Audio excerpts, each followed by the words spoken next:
फक्त वेळ देत आहे का आणखी काय तुमच्यातलं देत आहे? आणि म्हणून महिला बाल विकास अध्यक्ष महोदय, महिला बाल विकास करता म्हणून इथं 36,000 कोटी रुपयाची आपण तरतूद केलेली आहे, म्हणजे केलेली आहे. पण प्रत्यक्षपणे म्हणजे ह्याला लाडक्या बहिणींकरता 36,000 कोटी रुपये आपण देणार म्हणून सांगितलं आणि आपण प्रत्यक्षपणे तरतूद किती आहे बजेटमध्ये? 31,907 कोटी रुपये. म्हणजे 31,907 कोटी रुपये महिला बाल कल्याण विकासाकरता संपूर्णपणे तरतूद आणि त्यातले 36,000 कोटी रुपये लाडक्या बहिणींना देणार. हे कसं काय गणित तुम्ही बसवणार ते तुम्हालाच माहिती. क्रीडा विभागाला आपण फक्त 537 कोटी रुपये फक्त दिले बाबा. आपण म्हणाल की मी पुरवणी मागण्यामध्ये करणार आहे.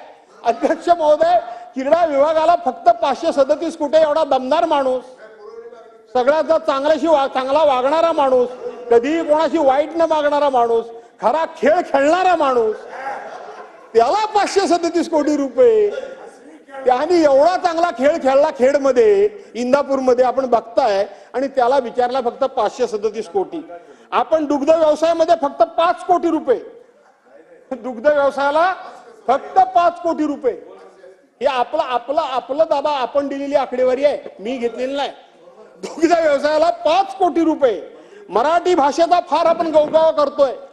आपण त्या ठिकाणी आपल्या भाषेला अभिजात मराठी भाषेचा दर्जा मिळाला. पुऱ्या वर्षाकरता 225 कोटी रुपये. खार भूमी दादा, कोकणाचा आपण उल्लेख नाही केलात, मी कोणाच्या विरोधात नाही, पण आमच्या कोकणामध्ये खऱ्या अर्थानं 720 किलोमीटरचा भाग असल्यामुळं खार भूमीच्या विकासाकरता आम्हाला तुम्ही पैसे दिले पाहिजे होते. पण तुम्ही त्या ठिकाणी विदर्भ मराठवाड्याला, मला कोणाबद्दलही द्वेष नाही, पण इथं तुम्ही कोकणामध्ये दादा त्या खारभूमीच्या विकासाला सुद्धा पैसे द्या, हे तुम्हाला मागतो. फक्त दिले का किती? 113 कोटी रुपये. 113. कामगार, आज आपण कामगारांचं सांगतोय 50 लाख रोजगार करणार, 40 लाख लोकांचा रोजगार करणार. आपण सांगतोय 40 लाख कोटी रुपयाचं इन्व्हेस्टमेंट करणार आणि 50 लाख रोजगार आम्ही तयार करणार. जादूगार सरकार. आणि पैसे किती दिलेत?